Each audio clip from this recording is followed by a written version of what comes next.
Alright, you guys, so chore of the day before night, I am going to take some hot water and pour it into the goat's bowl so that they can have warmer water. You can see the steam coming out, and I didn't close the gate really good and now they're out. Great.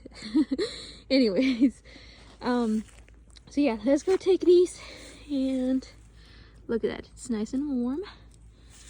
And let's go take it to their bowl. Their water turned into ice.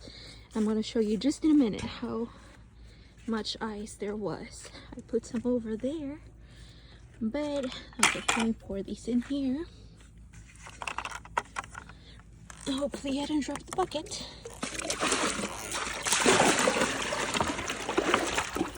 All right, and there you go. Hey, Chaser. I mean, Loki.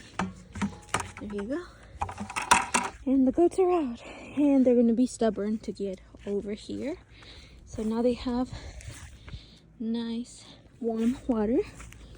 Let me see if we still have the ice. Oh yeah, you can see the ice over here.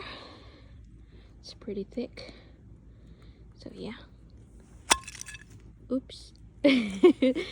Anyways, all right, well, time to go back, and I'm gonna go bring the groceries that just got delivered. So I'm gonna go get that, and then I'll have to put the goats again up because they're out. So all right, thank you for watching, and I'll see you in the next video. Bye.